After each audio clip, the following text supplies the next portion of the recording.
Hi there, and welcome to the Founder's Journey, where founders don't suddenly arrive, they evolve.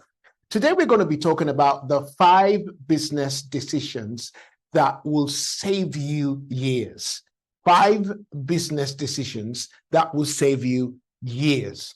Okay, every founder makes numerous decisions every day or every year about their business. They look at, okay, should I build a website? Should I hire a staff? Should I raise funding? Should I advertise? Should I advertise on Facebook or do Google? Or should I do TikTok? Or should I do Instagram? Or should I do Facebook? People are asking all kinds of questions every single moment about their business. But there are these 5 decisions that determines everything else that's going to follow in your business, and we need to master them. Number 1 decision is this: have I chosen the right problem to solve? Have I chosen the right problem to solve? Meaning, don't start with what business should I build, start with what problem am I uniquely qualified or positioned to solve. This is the beginning. This is what I call the founder product market fit.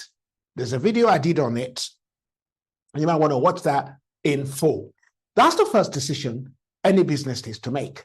The second is, have I validated before I build? Have I validated the idea? Meaning that, have I got customers to pay for the idea? Have I earned my first few paying customers? Have I tested my assumptions? Have I talked to enough customers, so much so that at least a few of them have decided to purchase my product or my service? That's the second very important decision you need to make. The third is, can I sell this product at scale? Can I sell it before I think about scaling it? So one decision to make here is, many founders, they try to automate, advertise. They try to hire too early. Well, first, you need to prove, can I sell this product consistently? Can I make money from this consistently? Remember, the first was, you look at the product, you look at yourself, you look at the product, you look at the market. Founder product market fit. The second is a product market fit. So I found a few customers that have bought the product. If customers have not bought your product, then you don't have a business. The third decision is, can I scale this? Can I sell more of what I sold previously? You'll be amazed how many people are talking about scaling, even though they've not even sold anything. They're talking about they want to scale. You cannot scale if you have not sold, if you have not made sales. Doesn't make sense, right? Well, people talk about it all the time. Because until you make sales consistently, you cannot move to the next level, which is about scaling. So now, can I build systems around this business? Can I build systems around this business? Because I need to build systems before I build a team of people. I need to build a system. Okay, can I find a way so that the business does not depend on me? I don't want to continuously have a job. I want to have a business. A business is a system that can trade without you being in it, without you being involved, as in working in the business. You need to work on the business, not working in the business. So can I create a repeatable system before I add people to what I'm doing? That's important. You need to be able to have a system. Number 5, the 5th decision is, I need to build myself faster than I'm building the business.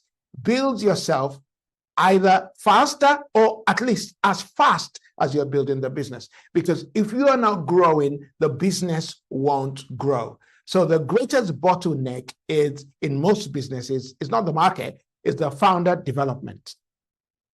There is a book that I have out on Steve Jobs, where the reason why, if you don't know this, the reason why Steve Jobs retired or left Apple, retired from Apple the first time, was because he was not growing as fast as the business was. The business had grown to earning billions, and Steve Jobs was still operating like he was earning thousands or millions. And you cannot do that. The business outgrew Steve Jobs' capabilities. And so that's why the board sided with someone else. And then Steve Jobs left and went to set up Pixar and Next. But then he came back because he then went on and learned and then came back. Okay? So you need to be growing as fast as your business is growing. All right. Now, this is the founder's journey, just in case you don't know. Most founders will go through these 5 different stages. Number 1 is the explorer stage. They choose the right problem to solve. Number 2, the builder stage, they win their first customers. Number 3, they begin to build trust by building a repeatable system.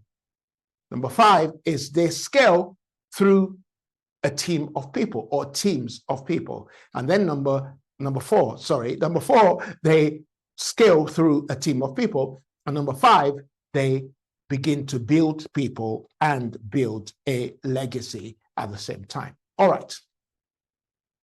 The problem is that most founders get this order wrong. They want to hire before they start selling. Not hire staff before you start selling. I mean, that doesn't make sense, right? They want to scale before validating. And this one, they want to raise money before proving they have a demand for the product. And then they say, oh, it's hard to raise money. It's not hard to raise money. If you proved that you have a demand, people will give you money. Next is that they want to build systems before understanding the customers. And you cannot understand the customers until you start talking to customers. And you even understand them better when they start paying for a service for which you are offering. Okay, remember, these are the 5 questions you need to ask yourself today. Am I solving the right problem? Have I validated that it has customers, paying customers? And can I consistently acquire more customers? Can the business operate without me? Am I becoming the leader for the next stage of the business? Very, very important. Okay. The reason is that any wrong decision can cost you years. You don't have to figure these things out. Just follow what is right. Now, what is the next thing you need to do? The next thing you need to do now is to go over to this free tool. It's called the Founder's Journey Assessment. It will help you to discover what stage you are at in your business journey and also help you to identify the biggest priorities you need to be involved with.